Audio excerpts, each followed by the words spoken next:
पहरे देवी लक्ष्मी प्रवेश करती श्रीमंदिर भीतर मन भीतर बहुत दुख।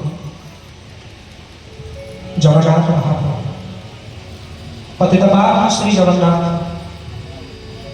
निर्देश देती सेवक मान रथ मान दक्षिण मोड़ करने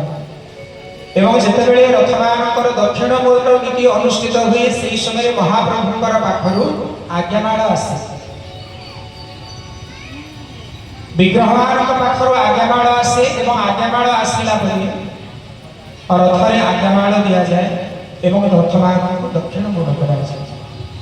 गतकाली आपण मैंने प्रसंग श्रवण करते महाप्रभुंर दिव्य पवित्र रथर वर्णना एवं आज आम प्रसंग हिसाब से जेहेतु आज होती पवित्र हेरा पंचमी माँ लक्ष्मी श्री गुंडीचा को गमनर नीति आपण मैंने अनुष्ठित करेंगे।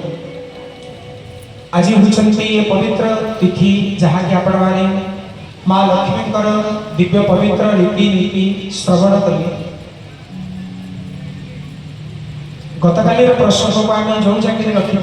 से प्रसंग भीतर को आम प्रवेश करा पड़ो। रथर जिते प्रतिष्ठा नीति अनुष्ठित हुई से समय रथर प्रतिष्ठा मंदिर ऐशान्य कोण चारोटी द्वार विशिष्ट गोटे मंडप निर्माण होता है से मंडप ही महाप्रभुंर प्रतिष्ठा नीति अनुष्ठित होता है। आपण मैंने देखिए समस्त पार्श्व देवता मैंने आसिक विराजमान करती एवं जेपर्यंत आज्ञामाल आसे ना से पर्यंत रथ खड़ार सिंहद्वार सम्मुख को रस आसे ना। जो जगह रथ निर्माण होती रथ खड़ा बोलिकी कहा जाए एवं श्री गुंडीचा पूर्व दिन महाप्रभु पाखर आज्ञामाल आसे एवं आज्ञामाल जिते आसे से समय रथ मान रखा हुए एवं रथ खड़ार सिंहद्वार पाखक रथ गुड़िक टणा हुए एवं ये हूँ सकाल धूप पर नीति अनुष्ठित हुए। जमीक महाप्रभुंर प्रत्यावर्तन लीला महाप्रभुंर बाहुड़ा लीला नीति से अनुष्ठित हुए से जिते दक्षिण मोड़ करा जाए से समय सकाल धूप बढ़ला महाप्रभु मानकर आज्ञामाल आसिक लगी होती रथ मानकर दक्षिण मोड़ नीति अनुष्ठित हुए। महाप्रभुंर जिते प्रतिष्ठा ये जो प्रतिष्ठा शाल ये हूँ 4 हाथ विशिष्ट 4 बाय 4 एवं मझे गोटे हाथ विशिष्ट